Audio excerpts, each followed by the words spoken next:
અમદાવાદમાં વાડજ બ્રિજની કામગીરી પૂર્ણતાને આરે છે। તંત્ર દ્વારા મોટાભાગની કામગીરી પૂર્ણ કરવામાં આવી। આગામી દિવસોમાં બ્રિજનો લોડ ટેસ્ટ કરાશે। બ્રિજ પર ડામરનો રોડ બનાવવાનું કામ બાકી છે। વરસાદી સિઝન બાદ રોડની કામગીરી કરવામાં આવશે। વાડજનો બ્રિજ જે છે એની મહત્તમ કામગીરી પૂર્ણ થઈ ગઈ છે। વચ્ચેનો જે સ્પાન હમણાં લગાડ્યો છે એની અંદર લોડની પ્રક્રિયા, એનો જે લોડ ટેસ્ટ છે એની પ્રક્રિયા બાકી છે।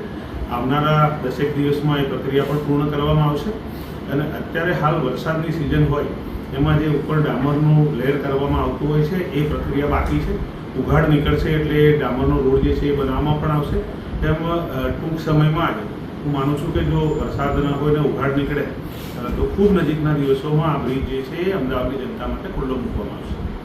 અમદાવાદ મ્યુનિસિપલ કોર્પોરેશન દ્વારા 100 કરોડથી વધુ ખર્ચે વાડજ ખાતે બ્રિજ બનાવવામાં આવ્યું છે। હાલ આપ દ્રશ્યોમાં જોઈ શકો છો કે આ 4 લેનનું બ્રિજ જે છે બનાવવામાં આવ્યું છે, જે હવે પૂર્ણતાના હારે છે। જે પ્રમાણે વાત કરવામાં આવે તો 2023માં આ બ્રિજ બનાવવાની જે શરૂઆત કરવામાં આવી હતી, જો કે હવે આ બ્રિજની કામગીરી પૂર્ણતાના હારે છે। અને સાથે જે વાત કરવામાં આવે તો જે પ્રમાણે ચોમાસાની સિઝન પૂર્ણ થશે ત્યારબાદ આ બ્રિજ પર જે ડામરનું રોડ બનાવવામાં આવશે અને એની સાથે જ લોડ ટેસ્ટ કર્યા બાદ આ બ્રિજનું ટૂંક સમયમાં લોકાર્પણ કરવામાં આવશે। જે પ્રમાણે વાત કરવામાં આવે તો વર્ષ 2023માં આ બ્રિજ બનાવવાની શરૂઆત કરવામાં આવી હતી।